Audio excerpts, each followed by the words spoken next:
Bonjour tout le monde, merci d'être parmi nous pour ce 4e live d'une série de 5. Ça tourne autour des 5 étapes fondamentales pour pouvoir recharger vos batteries à bloc et pouvoir vraiment tout simplement vivre votre nouvelle vie après un cancer ou une maladie très grave. Donc aujourd'hui j'ai une super invitée avec moi, Réal. Ça va bien? Bonjour. Oui, ça va. Super bien, merci. Merci d'être là avec nous. Tu seras avec nous pendant une demi-heure puisque après tu dois aller enseigner, c'est ça?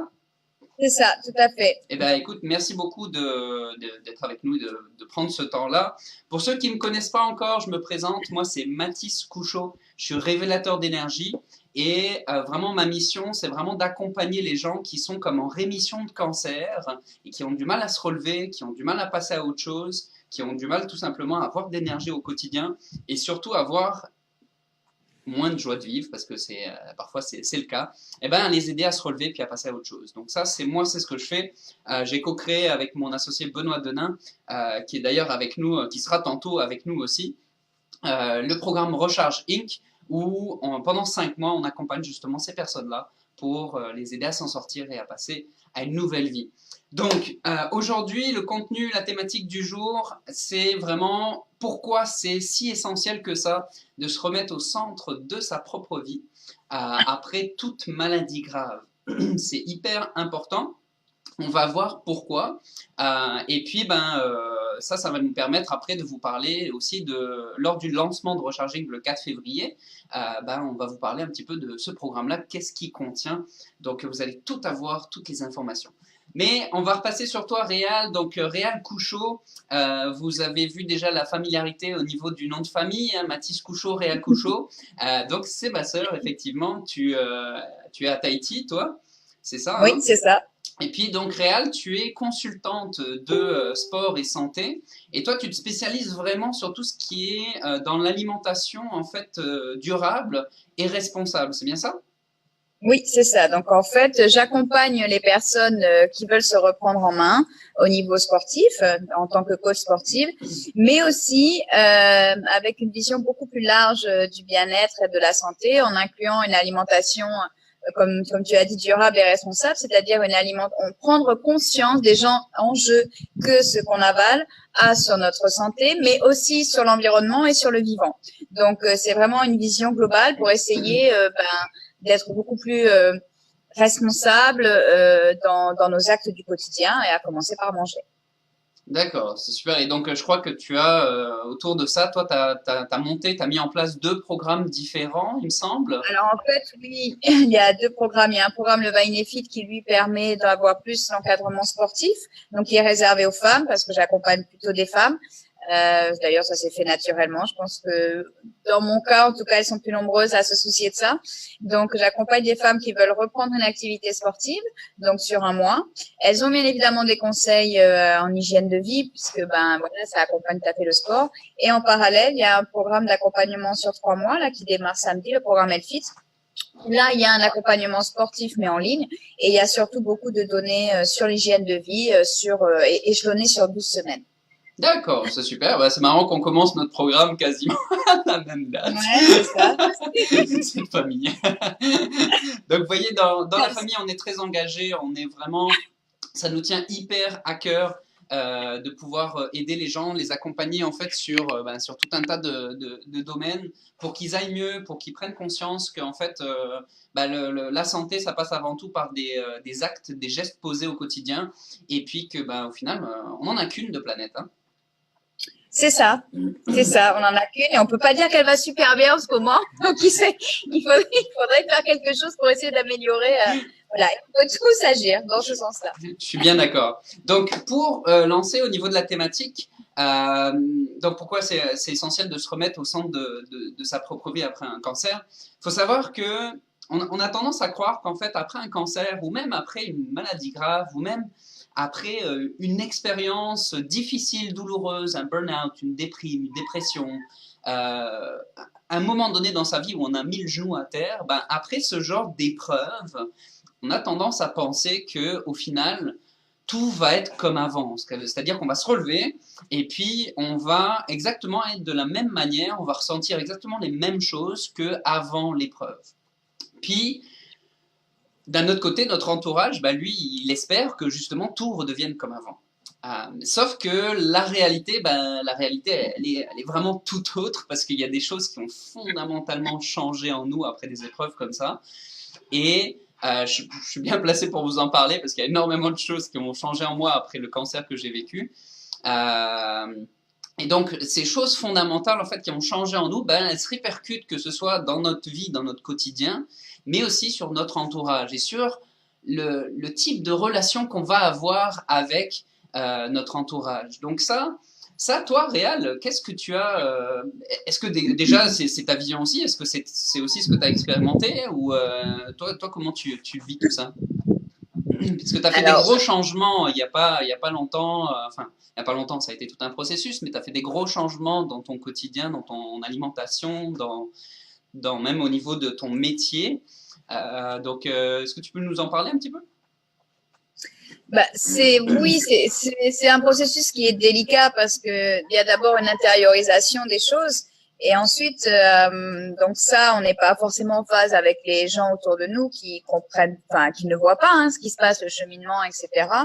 Et puis après, donc quand concrètement ça se matérialise dans la vie de tous les jours par nos actes, nos paroles, nos choix de vie, nos reconversions, nos changements d'habitudes alimentaires ou autres, forcément, ça peut surprendre l'entourage qui se dit mais qu'est-ce qu'elle fait ou qu'est-ce qu'il fait, etc. Et de mon expérience et des personnes qui viennent à mon programme, c'est vrai que le fait d'enclencher comme ça un changement perturbe énormément l'entourage qui, dans un premier abord, peut être un petit peu agressif ou surpris ou pas en adéquation en tout cas avec ça et ça peut créer encore complexifier le mouvement de changement d'arriver à affirmer ses valeurs et affirmer ben non je ne suis plus la même ou je suis plus le même et je vais dans un autre chemin, je prends une autre voie pour aller plus en adéquation avec mes valeurs suite à ce que je viens de vivre. Ça peut être en effet la maladie ou suite à des prises de conscience qui se font pour X raisons. Et ça, c'est vrai que c'est assez perturbant et je pense que tu seras mieux placé que moi pour en parler, mais ça peut être dans un premier temps assez complexe pour quelqu'un qui revient d'une épreuve et d'affirmer, de dire ok, oui, j'ai changé, sans et trouver les mots pour expliquer et être en paix avec ça, quoi. C'est assez complexe, c'est pas évident. Par rapport à l'entourage, c'est pas du tout évident. Et moi, dans le cas alimentaire, évidemment, socialement, c'est compliqué. Parce que toi, si je peux me permettre, en fait, toi, tu es passé d'une alimentation d'omnivore, en fait, où tu es passé à une alimentation végétarienne et tu es passé maintenant à une alimentation végane, donc sans aucun produit animal, même dérivé, donc que ce soit du miel ou quoi que ce soit. Euh, Puis aussi, ben, tout ce qui va avec, tout ce qui entoure au niveau du vegan, c'est-à-dire que tu portes plus de fourrure animale, de cuir au niveau des chaussures, etc. Donc, toi, tu as cheminé dans ce sens-là. Est-ce que tu peux nous dire un petit peu qu'est-ce que tu as vécu au fur et à mesure de ce cheminement-là par rapport que ce soit au regard des autres, par rapport aux commentaires que tu as peut-être pu avoir ou est-ce que ton entourage est resté le même? Est-ce qu'il y a des personnes qui se sont adaptées, qui ont accepté ça? Est-ce qu'il y a des personnes qui ont complètement refusé? Enfin, est-ce que tu peux nous parler un peu de tout ça? Le cheminement s'est fait le processus sur plusieurs années. Ouais. Aujourd'hui, donc il est abouti. Je ne sais pas s'il est abouti, mais en tout cas, il est arrivé en effet au stade vegan. Il s'est fait donc pour des raisons personnelles de sensibilité animale. Et c'est vrai que ça a été complexe dans le sens. Je pense pas que les gens aient été surpris, qui me connaissent en tout cas, parce que connaissant ma sensibilité animale, toi le premier, c'est pas du tout étonnant que voilà, je sois plus. Pour vous dire, ma sœur, en fait, quand j'étais enfant, c'était comme elle nous ramenait, elle était tout le temps à sauter sur les chats, sur les chiens, puis elle nous a ramené comme ça un chat à la maison un beau jour. C'était voilà, c'était ma sœur. Donc voilà, ça a toujours été en moi, donc c'est pas étonnant que j'ai été au bout de ma démarche avec cette sensibilité-là. Maintenant, c'est vrai que pour moi, ça a été relativement simple parce que je suis très fortement ancrée dans mes valeurs et que j'ai fait ce travail de documentation d'information qui fait que je sais répondre aussi aux questions etc. Donc, j'avoue que ça n'a pas été conflictuel dans ce sens-là. Ok. Bien évidemment, il y a eu des attaques, il y a des personnes qui comprennent pas, qui se permettent de juger, etc.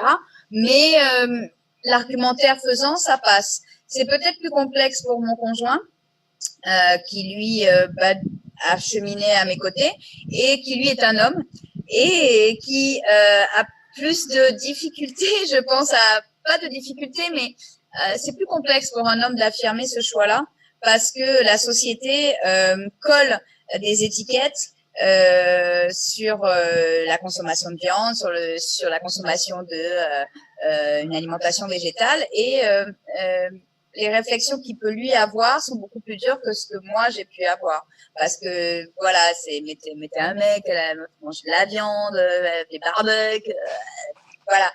Et en fait, c'est plus, je trouve que pour lui, c'est plus difficile de cheminer là-dedans.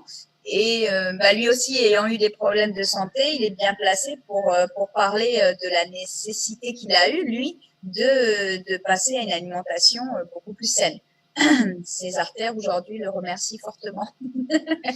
Oui, parce qu'il y a eu plusieurs problèmes de santé avant et le fait d'avoir changé cette alimentation-là, de ce que je sais, a complètement changé sa santé interne. Et c'est mesurable en plus. C'est techniquement mesurable. Oui, c'est mesurable puisque ces plaques d'anthérone qui soi-disant ne devaient pas partir sont complètement parties aujourd'hui. Donc l'alimentation a fait partie, il n'y a pas que ça, il y a le sport également, une autre hygiène de vie. La respiration, bon ça, toi, tu t'en parleras mieux que moi, mais voilà, il a réellement fait aussi une démarche et l'alimentation est une grande part de sa guérison. Donc ça, je veux dire que ça sauve entre guillemets son processus à lui. Après, me concernant, oui. Vas-y, continue. Après, me concernant, c'est vrai, comme je te disais, voilà, je suis ancrée dans les valeurs, les gens le voient, je suis engagée dans mes valeurs, donc je vis mes valeurs et finalement, j'ai pas le sentiment que et je m'affirme en tant que telle, hein, et j'ai pas le sentiment aujourd'hui d'en souffrir, etc. C'est vrai que voilà, j'ai pas ce sentiment-là. Et puis comme je diffuse aussi le message, si tu veux, tu vois, j'en ai fait mon métier quelque part. On vient pas me chercher dans les repas, ah, tu manges pas ci, tu manges pas ça, dans le terme par rapport à moi, mais plutôt des questionnements. Comment tu fais, qu'est-ce que tu manges, comment on peut remplacer ci, comment on peut remplacer ça. Voilà, j'ai plus cet intérêt-là plutôt que le côté attaque entre guillemets quoi. Donc du coup, ce que tu es en train de nous partager, c'est quelque chose qui me paraît vraiment fondamental, c'est que en fait, au final, tu dis que tu es ancré dans tes valeurs, tu les vis, puis tu les exerces, tu les mets de l'avant aussi, ces valeurs-là. Mais en fait, pour être autant dans tes valeurs, c'est que tu te connais vachement bien au final. C'est que tu es parfaitement aligné avec ces valeurs-là. Donc tu connais tes valeurs, tu as été venir chercher c'est quoi ces valeurs-là, c'est quoi qui te fait vibrer au final. Ah, ça, par contre, ça a été un processus parce que tu les as, mais tu sais pas forcément, comme tu disais, depuis toute petite, j'ai certaines choses en moi. C'est pas pour autant que j'étais alignée dessus depuis toute petite. Et puis, il y a un beau jour, il y a des cheminements, des prises de conscience qui se font pas du tout confortables, entre parenthèses. Ce n'est pas très agréable.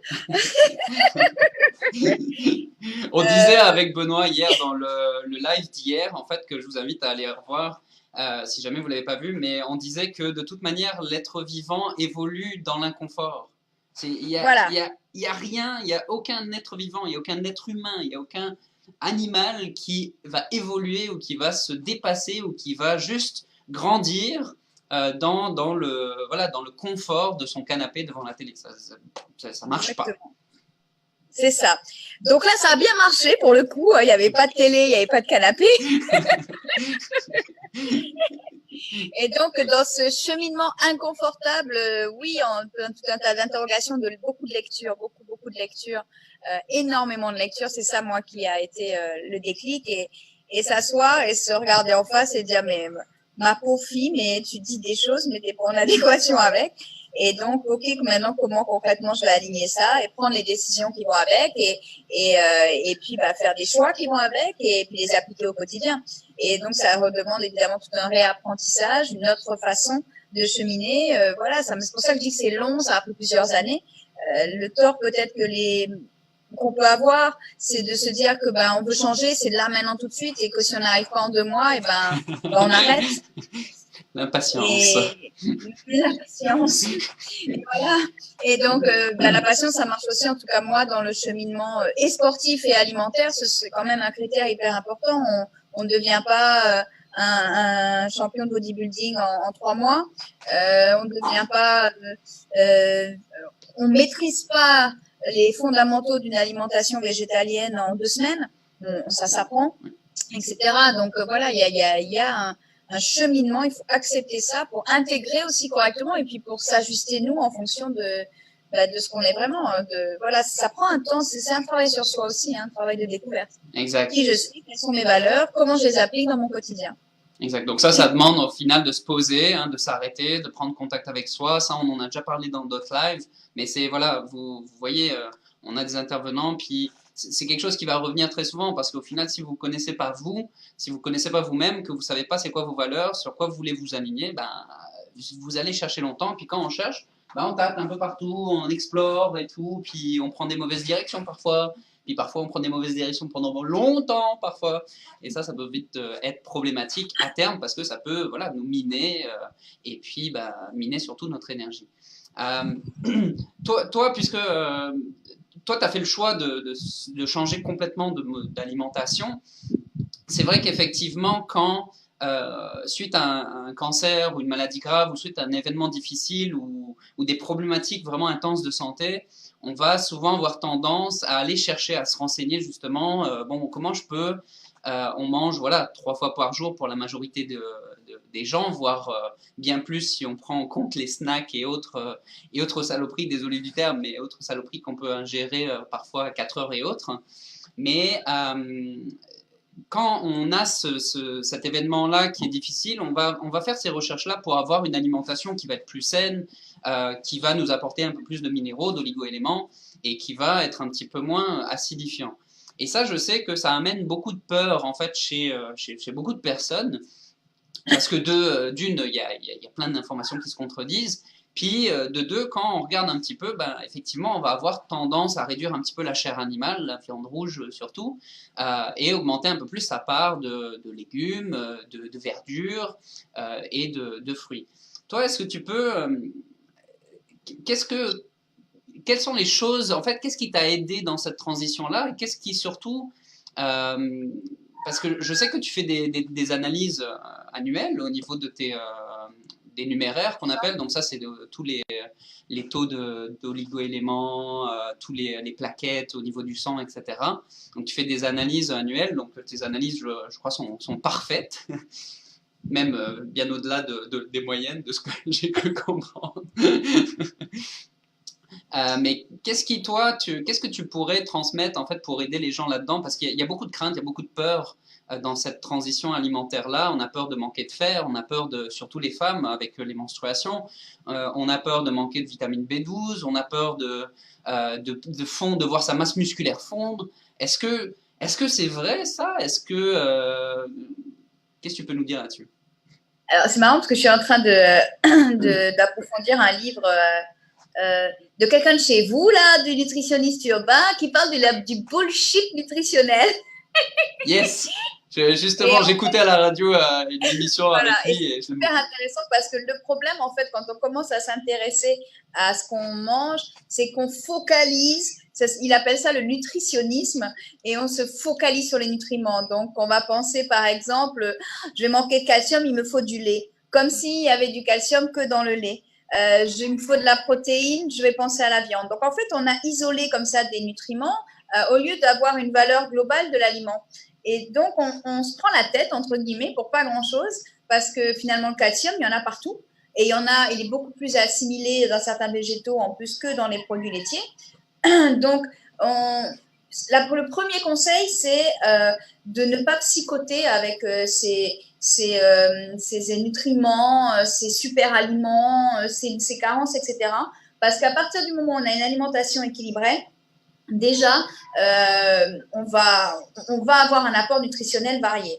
Donc ça, c'est la première chose, ne pas se prendre la tête avec ça. La deuxième chose importante, c'est comme tout processus pour gagner du temps et faire les choses bien, c'est d'être accompagné en fait. Parce que pourquoi au lieu d'aller tâtonner pendant des années et éventuellement de manquer de certaines choses parce qu'on fait au début des erreurs, autant aller chercher les sources ou être accompagné dans le cheminement, en tout cas par exemple vers une alimentation végétale, pour éviter comment dirais-je, certaines idées préconçues qu'on a. Par exemple, tu disais tout à l'heure, les légumes et les fruits. Mais quelqu'un qui est végétalien est loin de manger que des légumes et des fruits. Il va avoir beaucoup d'oléagineux, il va avoir des légumineuses, il va avoir des graines germées, etc. Donc, il y a tout ce processus-là des combinaisons alimentaires qu'il va faire pour avoir quelque chose d'équilibré.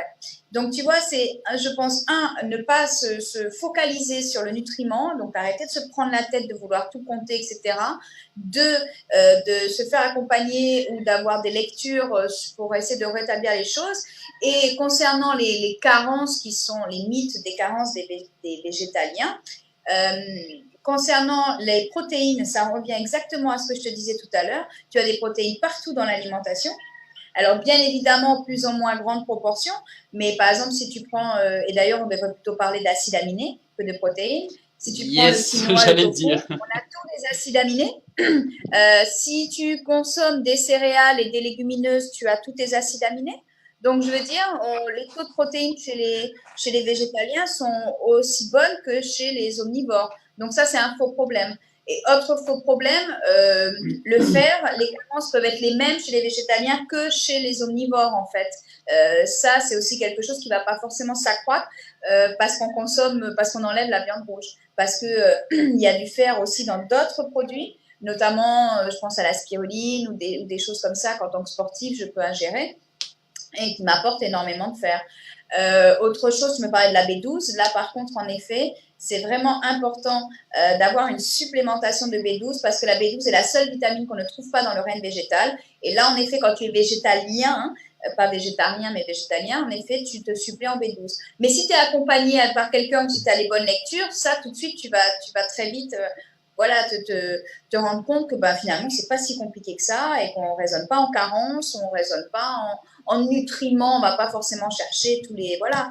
Je rassure les gens, je leur donne les informations, mais finalement, en ayant une alimentation variée, il n'y a aucun souci. Puis, est-ce que tu as 2-3 sportifs de très haut niveau en tête qui sont végétaliens et qui performent à des niveaux hallucinants? Scott Jurek. Qui fait quoi? Je pense... Scott Jurek, il fait de l'ultra... tu sais, le truc que tu as fait, là, 65 km, il le fait fois. Je vois tout à fait. Voilà, et lui, c'est un ultra marathonien il a fait des distances absolument incroyables. Donc, voilà, il y a Scott Jurek. Je pense à Babadian, qui est l'homme le plus fort du monde. Donc, c'est super intéressant parce que là aussi, on casse les stéréotypes. Il est en force pure, il soulève des charges absolument énormes et pourtant, il est végétalien. Je pense aussi à Franck Medrano, qui lui, pareil, est c'est pas de la muscu, c'est plus du body workout. Donc voilà, je pense aussi à son nom m'échappe, le boxeur. Son nom m'échappe, mais enfin voilà, il y en a, Carl Lewis, je peux t'en donner plein, quoi. Donc, ça, c'est hyper intéressant. Donc, l'homme le plus fort du monde est végétalien. C'est hyper intéressant, effectivement. Puis, on est un petit peu, il nous reste plus beaucoup de temps avant que tu partes. Juste comme ça, une lecture qui te vient en tête qui pourrait aider les gens justement à faire une transition, si transition ils souhaitent engager. Alors là, honnêtement, ça va être complexe de te donner une lecture. Moi, j'ai naturellement le rapport Campbell qui me vient en tête. Oui, le rapport Campbell, ça va être la base en termes scientifiques, en termes d'enquête. Ça va pas forcément accompagner une démarche. Il y a un livre très simple qui est fait encore par quelqu'un du Canada qui s'appelle Élise Desaulniers, qui est le défi vegan en 21 jours, qui peut accompagner ceux qui veulent avoir un accompagnement simple sur une transition. Après, voilà, comme tu dis, le rapport Campbell, etc., ce sont des must-read parce que forcément, tu vas avoir toute la base nutritionnelle et informationnelle qui est importante. C'est ça. Mais c'est pas forcément le plus simple d'accès pour démarrer parce que tu te retrouves avec un pavé. Effectivement. Après, moi, c'est des lectures que j'adore. Voilà, pour mieux peut-être des petits guides comme ça qui sont bien faits. Tu vas trouver aussi sur l'Association végétarienne de France énormément d'informations. Ils ont un guide du débutant. Tu vas avoir sur L214 aussi plein d'informations pour démarrer la transition. Donc, voilà, faut aller vers des sites où ils ont des comités scientifiques, des nutritionnistes qui bossent dessus et aller chercher de l'information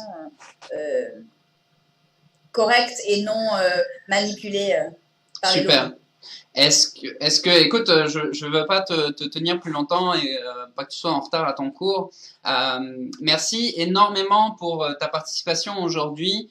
De rien. C'est super intéressant tout ce que tu amènes. Puis je pense que, comme je te l'avais déjà mentionné, de toute manière, je pense qu'on se fera un live à un moment donné, juste tous les deux, pour parler un petit peu plus en détail de tout ça. Et je tiens à rappeler que Réal Couchot fait partie des 7 experts qu'on a dans notre programme Recharge Inc. Donc, il va intervenir dans ce programme-là, donc avec toutes ses connaissances. Et je peux vous dire que, et je dis pas ça parce que c'est ma sœur, mais je peux vous dire qu'elle en a des connaissances et puis que c'est ça, elle est vraiment très calée sur le sujet. Donc, merci encore beaucoup. Et merci. Bon lancement samedi à toi. Eh ben oui, bon lancement à toi aussi. Ben merci.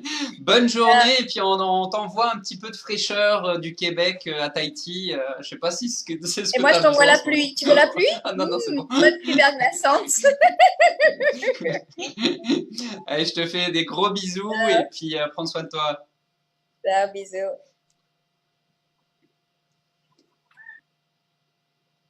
Donc, c'est pas fini, le live n'est pas fini. On va maintenant être avec, je vais accueillir Benoît en fait Denain qui va nous rejoindre pour continuer ce live. Donc cette fois-ci, on sera de nouveau l'équipe Bro réunie puisqu'on a quand même d'autres informations à vous partager pour ce live. Donc moi, je suis super content d'avoir que vous ayez pu découvrir justement Réal. Puisque elle a fait énormément de cheminement, elle a fait énormément de lectures, elle a participé à énormément de colloques. Elle fait d'ailleurs, elle est désormais, enfin ça fait maintenant un petit bout, mais elle est représentante de l'association L214 à Tahiti. Donc voilà, elle est très engagée là-dedans. Et puis des gens engagés, ben qu'est-ce que ça fait? Ben, des gens engagés, ben ça se renseigne. Des gens engagés, ça prend du temps pour aller démêler en fait le vrai du faux. Des gens engagés, ben ça fait bouger les choses. Et je peux vous dire que Réal, elle fait bouger énormément de choses. Donc voilà, je suis bien content de vous l'avoir fait découvrir. Monkey Bro vient de me rejoindre. Salut Benoît. Salut Mathis, salut tout le monde. Allô tout le monde de nouveau. Donc on continue. Comment t'as trouvé ça? Est-ce que ça t'a parlé? C'est super, écoute, oui, ça m'a parlé. Puis pour l'anecdote, moi quand je suis arrivé à Montréal il y a 12 ans, j'étais en colocation et j'étais dans une colocation vegan. Puis, à l'époque, je ne savais même pas c'était quoi. À peu près, bien sûr, mais je ne connaissais pas toutes les distinctions, par exemple, que vegan, végétarien, tout ça. Et d'ailleurs, je ne suis toujours pas vegan, je n'ai toujours pas une alimentation avec une étiquette comme ça. Par contre, j'ai adoré parce que j'ai appris énormément de recettes, j'ai appris vraiment plein de ressources et plein d'astuces.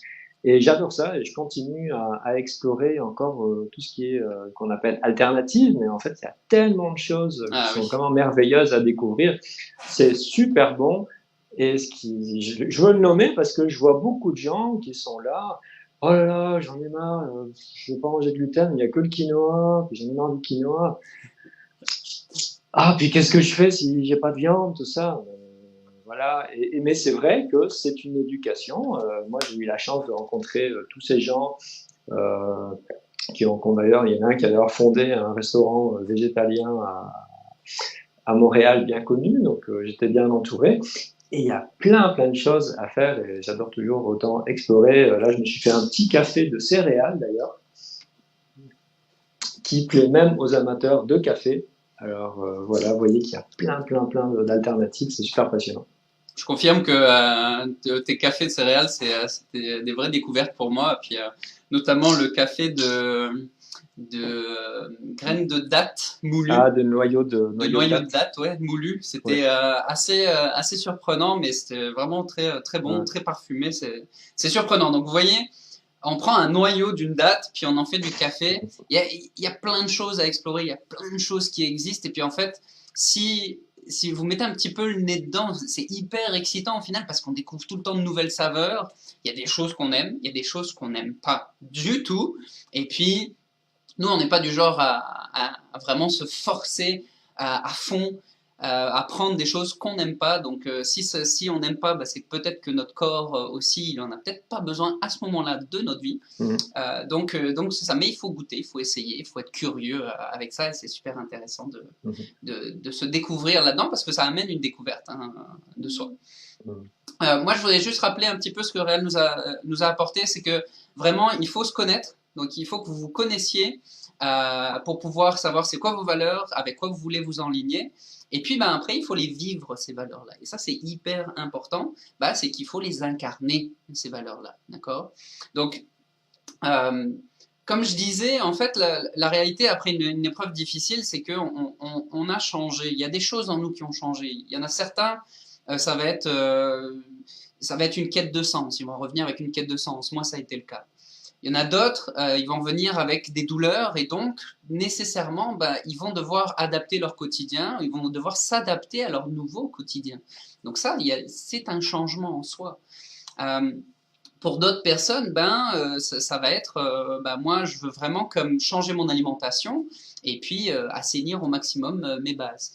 Mais on revient d'une épreuve comme ça, changer. D'accord? Maintenant, c'est comment est-ce qu'on vit avec ça, puis comment est-ce qu'on vit sans se couper de son entourage. Parce que moi, j'ai fait l'erreur, après le cancer, c'est que je suis revenu, j'ai essayé d'être normal, de me refondre dans la masse, mais je peux vous dire que ça a été un désastre, là. C'était comme, j'étais pas du tout heureux, j'avais plein de masques, puis j'étais vraiment pas moi-même, donc j'aimais pas ça du tout.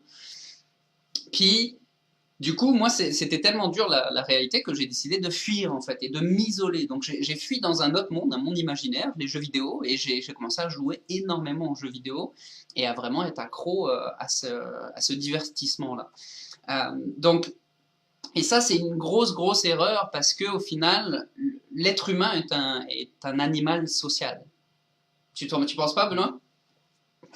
Mais on a besoin d'être en relation, je veux dire, c'est sûr que de toute façon, il y a quelque chose de fondamental à comprendre, c'est que dès qu'on est séparé de quelque chose qui est coupé, que ce soit à l'intérieur de nous ou à l'extérieur, c'est de là qu'on est le malheur. C'est vraiment la définition de se sentir malheureux, c'est qu'il y a quelque chose qui est séparé, qui est coupé, alors que tout devrait être homogène, que ce soit à l'intérieur de nous et évidemment en rapport avec notre entourage. Et effectivement, la grosse problématique, c'est que quand j'ai changé, manifestement, je suis en déphasage avec mon entourage parce qu'on était sur le même plan, on s'est rencontrés parce que par exemple on est amis ou amoureux, puis il y en a un qui change et il faut retrouver des harmonies si vous voulez, pour trouver cette même fréquence.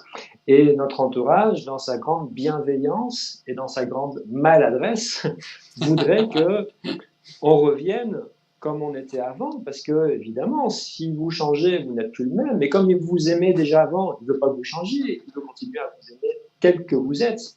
Donc, il y a un petit paradoxe de la bienveillance de l'entourage qui peut-être vous encourage à changer, ou pas du tout d'ailleurs, mais qui en même temps, fondamentalement, il veut que vous restiez le même. Petite analogie avec l'ego aussi en passant, c'est vraiment propre à tout processus d'évolution de rencontrer des résistances, parce qu'il y a une espèce d'inertie, on veut rester dans le status quo, notre entourage nous amène à ça. Et évidemment, quand on arrive avec des nouvelles valeurs, comme disait tout à l'heure Réal, l'entourage, il vous regarde un peu, c'est parce que socialement, pas boire d'alcool, socialement, les bouteilles on en a partout, socialement, la viande on en a partout. Et puis bon, ça c'est quand même la. Puis tu peux pas refuser des crêpes, quoi. Quand t'es invité chez quelqu'un, tu peux pas refuser des crêpes au Nutella banane. La recette de mamie. Refuser ça, Tu peux pas. C'est ça. Avec du sucre qui vient du supermarché qu'on met sur les crêpes. C'est la tradition familiale. Donc, évidemment, ça crée beaucoup de complexité. Et puis, ça peut, il y a des gens, on le voit ça avec nos clients, qui ont bien cette difficulté. Ils veulent opérer des changements dans leur vie. Puis nous, on doit vraiment les accompagner point après point pour qu'ils puissent changer sans flusher totalement leur entourage. Puis c'est tellement plus simple aussi en fait, c'est pas plus simple, c'est tellement plus facile je vais te dire exactement la même chose. C'est plus facile de tomber dans je me retire. De toute manière, moi, tu me vois comme un grano. Mais toi, de toute manière, tu fais chier parce que bah, tu veux pas comprendre mon cheminement et puis tu veux pas manger, tu veux pas goûter à ce que je fais, etc. Bah voilà, enfin, moi, je te raye de ma vie, et puis voilà. Mais en faisant ce pas de retrait, et puis en vous enfermant dans une étiquette, en vous enfermant dans une espèce de prison un peu grano, où le gars ou la personne, ou la femme voilà, qui veut tout le temps manger santé, qui fait pas d'écart, voilà, qui a toujours un avis un peu sur tout, ben, vous vous isolez. Et s'isoler, ben, vous allez vous nourrir avec l'alimentation, mais vous allez plus vous nourrir avec vos relations. Et c'est hyper important. Et ça, c'est une part intégrante de votre énergie. C'est se nourrir, que ce soit avec l'alimentation, mais aussi se nourrir de vos interactions avec des autres êtres humains. C'est hyper important. On est des animaux sociaux. Et donc, on bénéficie de ces échanges-là avec les gens. Ça permet d'ouvrir notre esprit, ça permet d'ouvrir notre cœur, mais ça permet aussi, voilà, de se nourrir d'un échange qui peut être constructif, qui peut être intéressant. Ça permet de planter des nouvelles idées, de faire germer des nouvelles idées. Et ça, c'est hyper important. Et donc, et puis après, bien sûr, on peut aussi parler d'être nourri par ces activités, Benoît. Oui, mais là, du coup, Mathis, j'ai un problème. J'ai un problème, c'est que comment je peux à la fois vouloir me nourrir de mes relations et vouloir changer, par exemple, un mode alimentaire, par exemple, ne pas boire d'alcool, si mes relations, j'ai l'habitude de les voir dans un contexte où on consomme de l'alcool. Donc là, tu es en train de me dire qu'il faut les deux en même temps. Alors, comment est-ce qu'on fait dans le pratique? Je pense que c'est là où on veut amener des éléments de solutions concrètes aux personnes qui nous écoutent.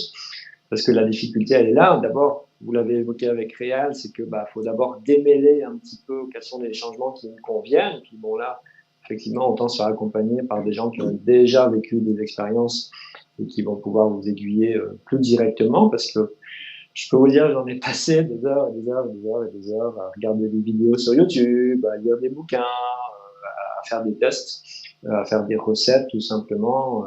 Puis bon, à un moment donné, c'est quand même bien d'avoir quelqu'un qui t'aiguille un petit peu là-dedans, parce que c'est un domaine extrêmement vaste où on va trouver tout et son contraire. Oui. Alors, sachant qu'on trouve tout et son contraire, comment est-ce que je défends dans un repas de famille à Noël le fait que je ne veux pas manger de viande et puis que je ne veux pas de gluten, par exemple? Ok, on s'en sort pas. Non. Donc, pour répondre à ta question, Benoît, il y a, moi, je vois plusieurs étapes clés. Puis la première, et on va revenir à ce qu'on racontait avec Réal, c'est il faut que vous vous connaissiez. Il faut que vous sachiez c'est quoi vos valeurs. Il faut que vous sachiez pourquoi vous faites ça. Qu'est-ce qui vous fait vibrer, qui amène que dans votre quotidien, vous allez faire ces changements-là. C'est hyper important. Si vous savez pas ça, comment est-ce que vous pouvez même imaginer que l'autre va comprendre votre cheminement? Donc, il faut que vous vous connaissiez, il faut que vous soyez aligné avec vos valeurs et avec vos choix, d'accord? Donc ça, pour moi, c'est la première étape, c'est essentiel là, de se savoir, de se connaître comme ça. Toi, après, comment une fois que mettons, je sais, voilà, je sais que, je vais prendre un exemple hyper spécifique, hyper concret.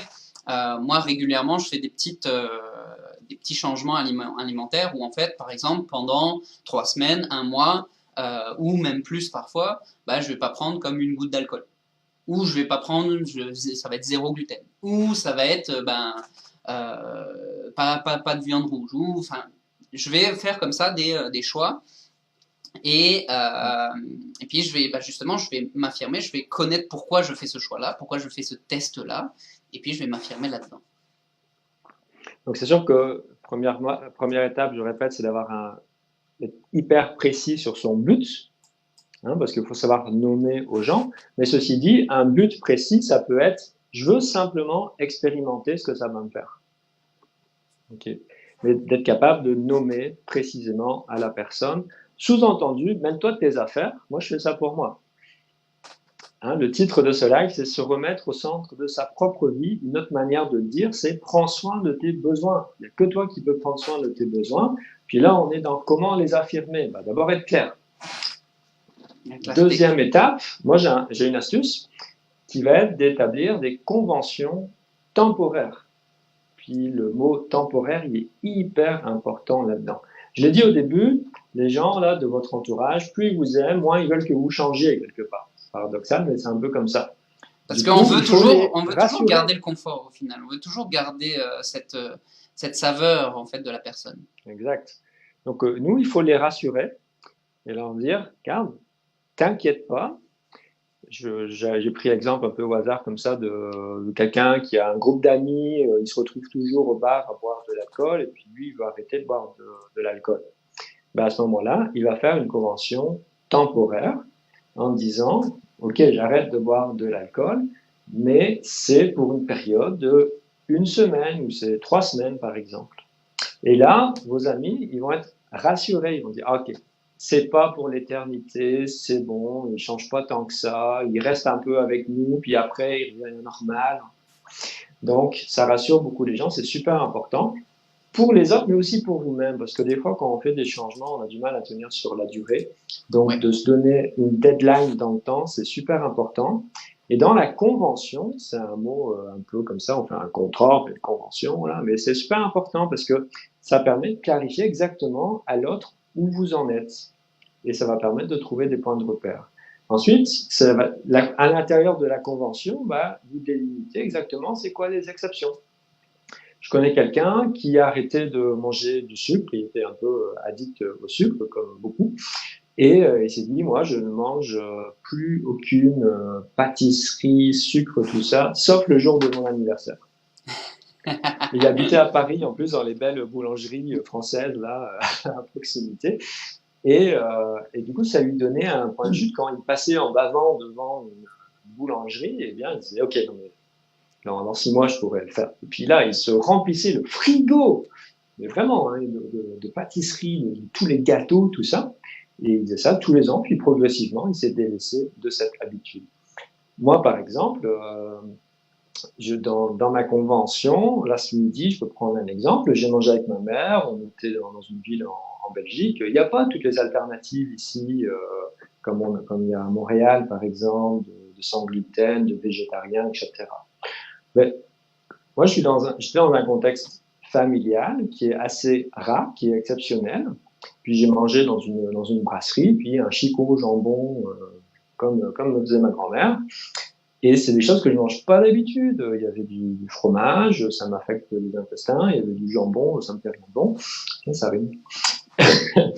Mais pour moi, je connaissais mes priorités. Et dans cette priorité-ci, bah, le fait d'être dans un repas avec ma mère, c'était plus important que l'impact que j'allais subir avec l'alimentation que j'avais. Et puis j'ai pris plaisir à manger ça parce que le contexte était plaisant pour moi. Mais surtout, c'est une exception. Parce que chez moi, je ressens jamais le besoin de manger ce genre de choses. Donc mon corps est tout à fait apte à encaisser des dérivés. Mais voilà, je sais, ma ligne de conduite, elle est claire. Et plus elle est claire, plus je vais être capable de dériver une fois, exceptionnellement, parce que je connais mes priorités et mon but. Donc d'abord, on vous invite à connaître vos besoins, d'accord, à vous mettre au centre de votre vie pour connaître vos besoins, mieux vous connaître. Et suite à ça, c'est de faire, comme dit Benoît, des conventions en mettant un petit peu des balises. Les balises étant des moments exceptionnels où on peut déroger éventuellement à la règle. Ou pas, si vous sentez que vous êtes suffisamment fort pour pas avoir ces échappatoires-là, vous pouvez essayer. Puis troisième chose qui est hyper importante, une fois que vous avez les deux premières, c'est de communiquer. D'accord? Parce que, encore une fois, si vous faites les deux premières étapes et que vous gardez ça pour vous, et que vous arrivez à un repas et qu'à ce repas-là, la personne elle a cuisiné de la viande et que vous en mangez pas, friction. D'accord? Ou alors résistance, ou alors vous allez devoir vous justifier, vous expliquer, etc. Puis c'est pas ce qu'il y a de plus agréable quand on est dans un processus comme ça. Donc, il faut que vous communiquiez ça à l'autre, aux autres. C'est-à-dire, hey, regarde, si vous vous faites inviter chez un ami ou une amie, ben, n'hésitez pas à lui dire, regarde, moi je suis dans un processus présentement où je fais une pause d'alcool pendant 3 mois, si c'est 3 mois votre timing, et puis ben je vais pas boire d'alcool. Ou alors, écoute, je mange pas du tout de viande, pas du tout de chair animale, euh, parce que je fais ce processus-là pour X ou Y raison. Et puis au moins, la personne, elle va recevoir l'information en amont, puis elle va pouvoir voir, bon, ok, bah, comment on s'organise? Parce qu'au final, c'est ça qui est important, c'est que ce qu'il faut bien comprendre, c'est quand vous changez, vous vous organisez, d'accord, pour changer. Vous organisez pour changer à l'intérieur, vous organisez pour changer à l'extérieur, vous organisez votre environnement direct. Mais pour les gens, votre entourage, ben, eux aussi, ils ont besoin de cette organisation-là. D'accord? Pour pouvoir, ben justement, prendre toute la proportion de votre processus et pour pouvoir, quelque part, ben, être capable de vous accompagner là-dedans ou être capable de comprendre, juste, même s'il ne vous accompagne pas, mais juste de comprendre pourquoi tu fais ça.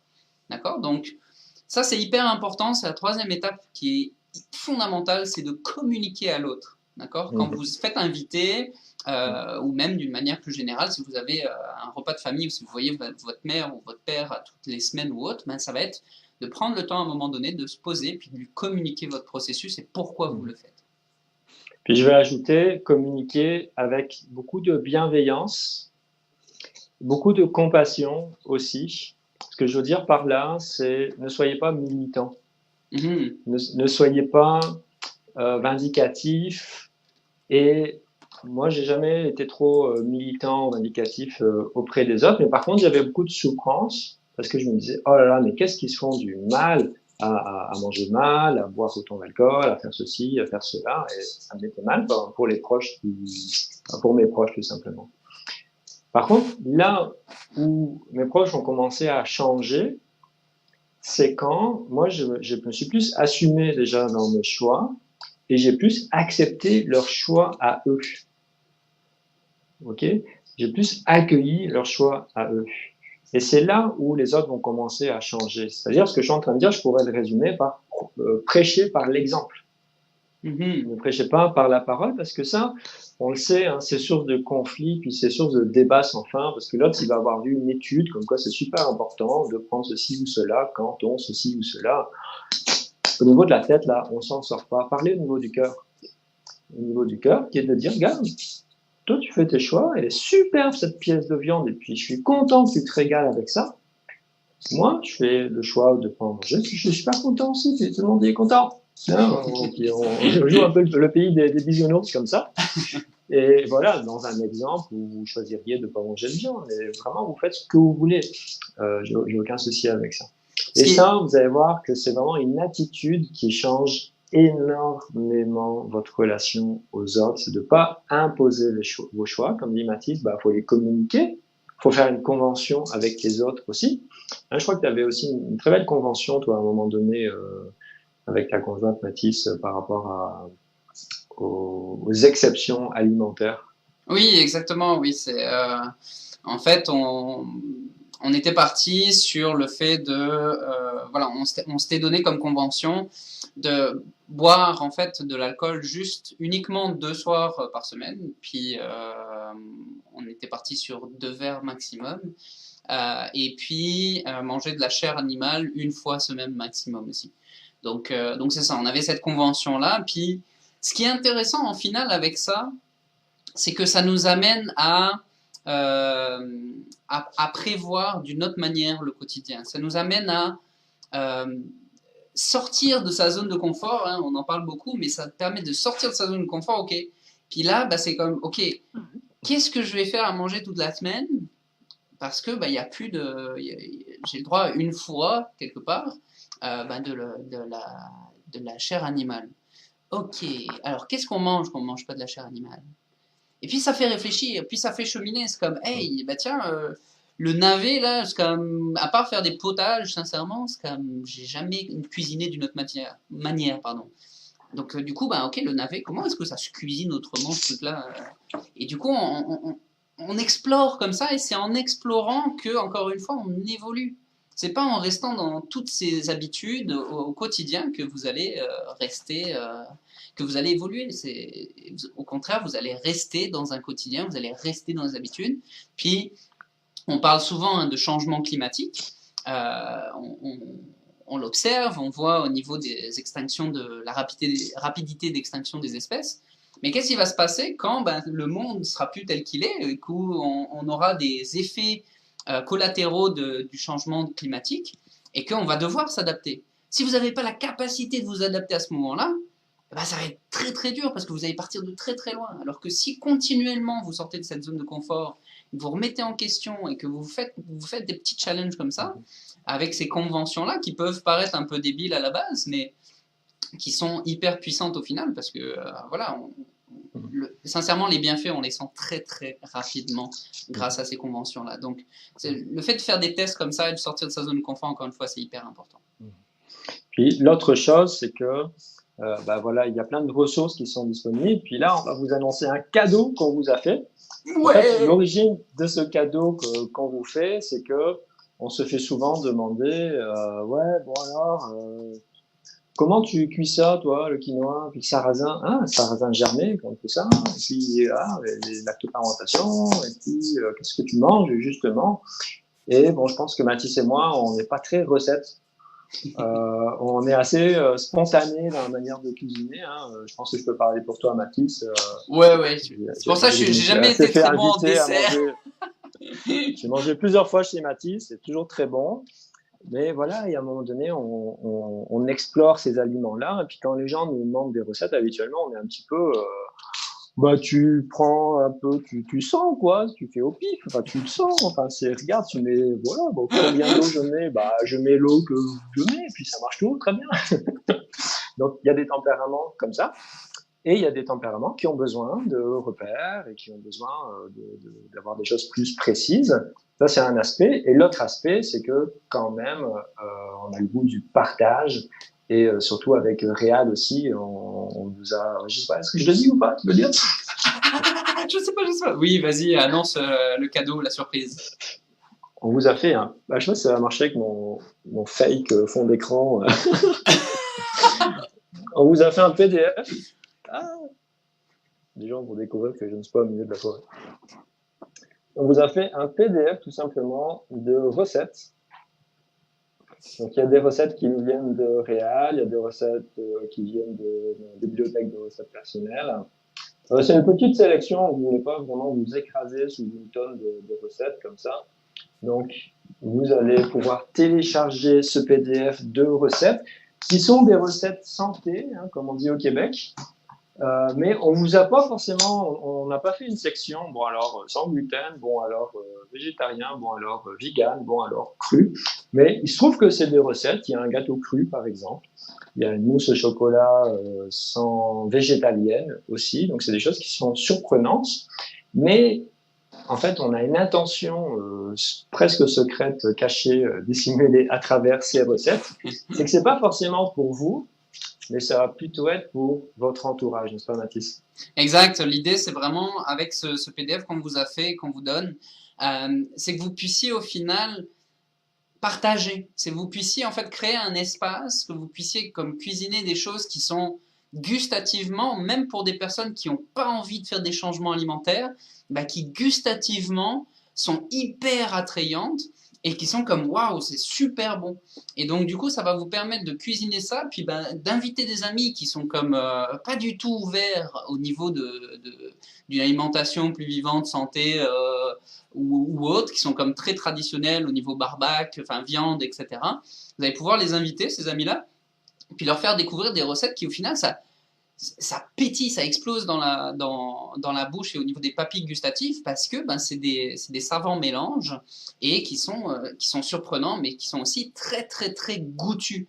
Et souvent ça c'est une chose qu'on voit souvent, c'est que de toute manière tu deviens végétarien ou tu deviens végétalien, enfin tu vas manger des graines, il y a plus de goût quoi, il y a plus de sensation dans la bouche. Alors que c'est totalement faux. Il faut vraiment il y a des techniques, il y a des choses à utiliser, mais c'est totalement faux. Il y a plein de choses qu'on peut découvrir. C'est vrai, Mathis. c'est vrai, c'est que les gens, d'un autre point de vue, ont le palais qui est totalement désensibilisé parce que les gens sont habitués à manger salé et gras. Exact. Ouais. Et c'est ça et il y a aussi des choses chimiques, les noms m'échappent là. Mais, comme le glutamate, par exemple. C'est le glutamate, c'est ça que je cherchais, tout à fait, qui viennent vous donner l'impression que c'est bon, alors qu'en réalité c'est complètement dégueulasse. Et voilà, l'industrie des aromates industriels, c'est une industrie gigantesque. Ils sont capables de créer toutes les saveurs avec des produits chimiques. C'est vraiment absolument délirant. Donc, il faut dire, quand je dis que c'est vrai, je blague à moitié. C'est parce que c'est vrai que pour une alimentation qui est toujours avec gras salé, gras sucré, qui entraîne énormément de dépendance comme le glutamate, bah, ça peut être difficile de sortir de ça.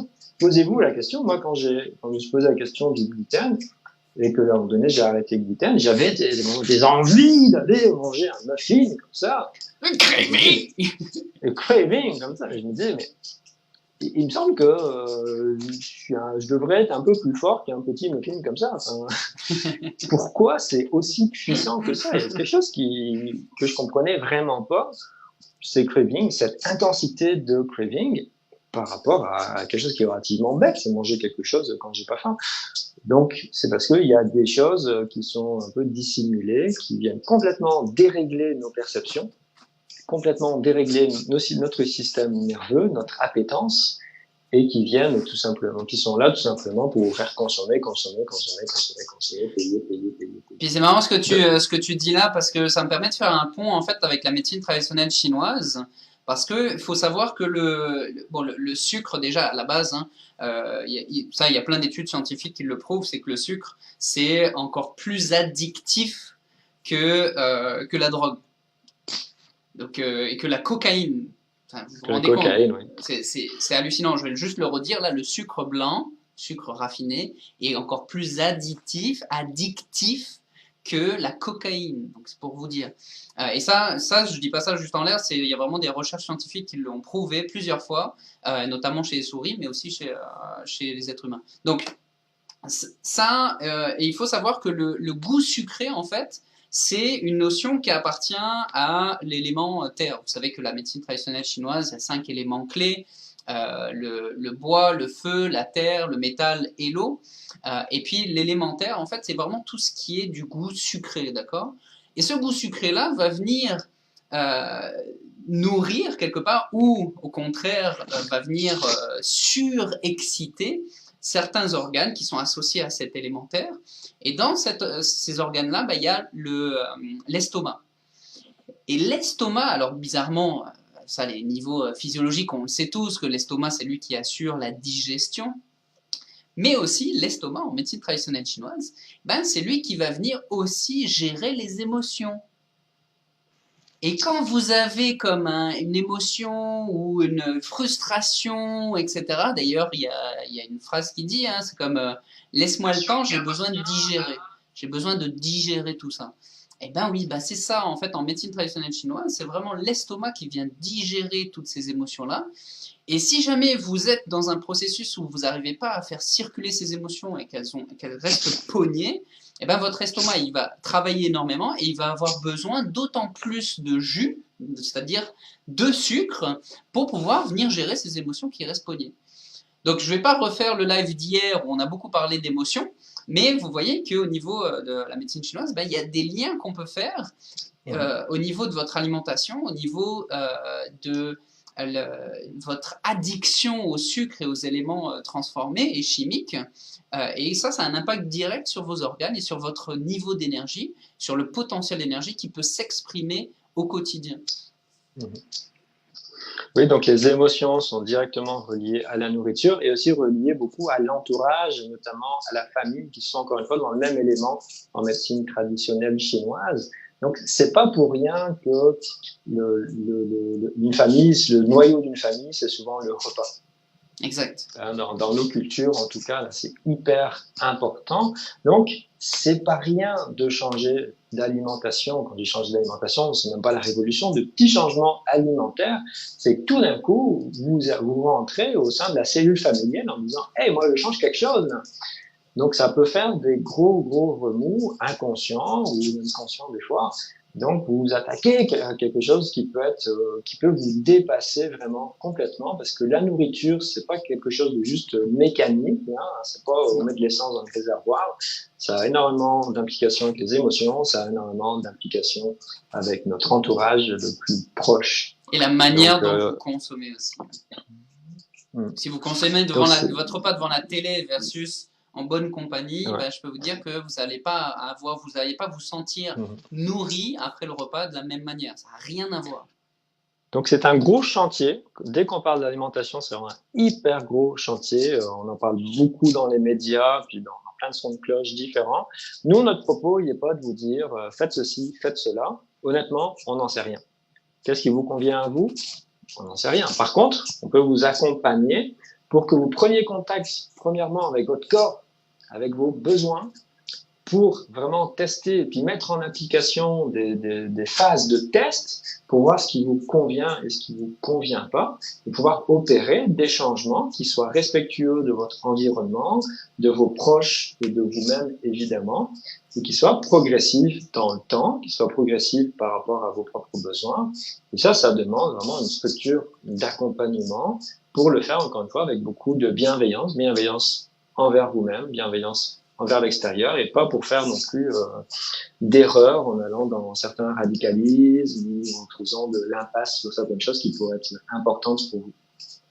Donc, ce qu'on vous dit là, c'est comme disait Réal tantôt, c'est cherchez pas, ne vous isolez pas, comme on disait aussi tout à l'heure avec Benoît, ne vous isolez pas, cherchez pas à faire tout seul, parce que sincèrement, moi je suis passé par là, je pense que toi aussi Benoît, puis c'est comme c'est déprimant d'une parce qu'il y a tellement d'informations qui se contredisent que c'est horrible, mais aussi ça va prendre énormément de temps, puis c'est compliqué comme sujet, c'est assez difficile, donc faites-vous accompagner, puis ne croyez pas à l'adage seul on va plus vite, ensemble on va plus loin. C'est comme ça marche peut-être dans au niveau des affaires ce truc-là, mais au niveau d'un cheminement personnel, arrêtez de croire à cet adage-là, c'est complètement débile parce que ensemble, on va plus vite et ensemble, on va plus loin. Seul, tout est plus compliqué. Surtout dans notre société moderne où on est noyé d'informations. Donc vraiment, faites-vous accompagner. Nous, c'est aussi pour ça qu'on a mis en place le programme Recharge Inc. Parce qu'au sein de ce programme-là, comme disait Benoît, on va être capable de vous accompagner, de vous donner des directions, de comprendre ce que vous vivez. Parce qu'on a vécu, nous, ces choses-là. Pendant des années, on s'est posé des questions, on a été discuter avec des experts et tout ça. Et là, on a intégré dans notre programme justement des experts et toute notre connaissance pour pouvoir vous amener à reprendre contact avec votre corps et à être capable de faire les bons choix pour vous. Parce qu'encore une fois, les one size fits all, ça marche pas au niveau de la santé. D'accord ? Donc, si vous êtes intéressé, si vous trouvez qu'il vous manque ce pilier-là, que vous avez du mal à vous mettre au centre de votre vie pour pouvoir prendre soin de vos besoins et ensuite être capable de donner tout ce que vous avez de meilleur au final, parce que quand on prend soin de soi en premier, au final, tout le surplus qui va rester, c'est le meilleur et c'est ça que vous allez donner avec générosité à votre entourage. Et c'est pas comme en donnant d'abord à votre entourage et en vous épuisant là-dedans que vous allez être capable de donner le meilleur de vous-même. Ça marche pas dans ce sens-là, ça marche vraiment à l'inverse. Donc, si vous sentez que vous avez de la difficulté avec ce pilier-là dans votre vie, allez sur notre site www.recharge-inc.com. Regardez, il y a tout un tas de témoignages avec des gens avec qui on a travaillé déjà dans le passé. Et puis, vous allez avoir beaucoup plus d'informations. Et vous allez pouvoir tout simplement, en cliquant sur un bouton, vous allez pouvoir prendre un rendez-vous téléphonique avec nous. Puis ce rendez-vous téléphonique, Benoît, est-ce qu'on vend à tout prix, nous? Est-ce qu'on est comme ça, nous? On vend tout et n'importe quoi? Est-ce qu'on est comme ça? Avant tout et n'importe quoi, absolument. J'ai des tasses à vendre, modèle belge, j'ai quoi d'autre à vendre? Chemise? Non, évidemment pas. Notre but, là, c'est vraiment de vous fournir l'accompagnement qui vous convient. Et puis, là, on ne le sait pas à l'avance, ok? Donc là, c'est pour ça qu'on a mis en place ce système d'appel. Plutôt que vous achetiez tout un programme qui vous convient pas, on s'est dit, ok, il faut que les gens, ils nous parlent avant. Il faut qu'on puisse les écouter et puis il faut qu'on puisse vous donner un feedback pour savoir ce qui vous convient ou pas. Et il n'y a pas que notre programme qu'on peut vous recommander. On a plein de ressources comme ça, gratuites aussi, et qu'on peut vraiment vous fournir. Ça nous fait plaisir. Donc, on a vraiment du programme à des ressources gratuites. On a toute une gamme comme ça, tout simplement, de choses à vous partager. Mais voilà, faut qu'on soit un petit peu précis, faut qu'on sache où vous en êtes. Donc, on a besoin de se parler, puis on gagne du temps, en fait. Pourquoi on a mis ça en place, c'est qu'on gagne énormément de temps plutôt que de communiquer avec 50 emails et puis on sait pas trop ce qui se passe là. Bah, vous prenez rendez-vous avec l'adresse qu'a donnée Mathis, là, qui va être aussi quelque part en dessous dans les commentaires. Elle est en dessous. Elle est là, super. Et puis, tout simplement, vous prenez rendez-vous. Le hasard va faire en sorte que c'est soit avec moi, soit avec Mathis. On se parle. Et puis, voilà, tout simplement. D'ailleurs, oui, pour le PDF, parce que je sens venir la question, ça, c'est un cadeau exceptionnel de cela ici. Je vais mettre dans le lien une adresse où vous pourrez aller nous rejoindre aussi et puis récupérer ce PDF pour vous. Parce que, voilà, je peux pas vous l'envoyer comme ça dans les airs, il va falloir trouver ce moyen-là. Donc, je vous mets un lien dans les commentaires, vous pouvez le récupérer. Lui aussi est tout à fait gratuit. Puis partagez-le, ça nous fait plaisir. Donc, merci tout le monde d'avoir été présent pour ce live. N'hésitez pas à partager encore une fois si vous pensez que dans votre entourage, vous avez des gens qui ont un peu besoin d'aide parce que on a tous besoin d'aide au final à un moment donné dans notre vie. Donc, n'hésitez pas à partager. Ça va nous faire plaisir au maximum. C'est notre mission de toute manière d'aider du mieux qu'on peut les personnes qui sont en rémission de cancer, qui veulent se relever, qui veulent vivre autrement, mais surtout qui veulent vivre à 100% leur nouvelle vie. Donc, c'est notre mission qu'on s'est donnée avec Benoît. Ça nous fait vraiment triper d'être là-dessus. Et puis de voir les gens être capables de se relever, et puis de nouveau, comme avoir plein de joie de vivre, les yeux pétillants, et puis tout simplement triper dans leur vie au quotidien, parce que c'est ça le vivant aussi, c'est triper. Donc, merci tout le monde, je vous envoie beaucoup d'énergie, et puis je vous envoie beaucoup de joie de vivre aussi. Oui, puis demain, oui, il y a un autre live. Moi, je veux dire, alors, je suis pas là demain. Parce que effectivement. C'est une autre invitée exceptionnelle qui vient prendre ma place. Je suis bien content de laisser ma place. C'est une finissante en naturopathie, elle est stagiaire en naturopathie. Ça fait quelques années qu'on la connaît avec Mathis et puis c'est vraiment passionnant. Elle m'a appris quelque chose qui a changé ma vie au niveau du stress.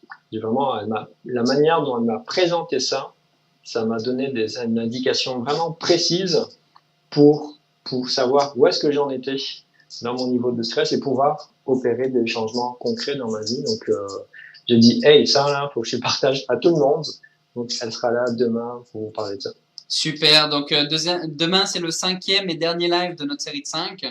Donc, n'hésitez pas à être là. Midi, heure du Québec, 18h, heure de France et de Belgique. Donc, merci tout le monde encore une fois. Et puis, une bonne énergie pour aujourd'hui.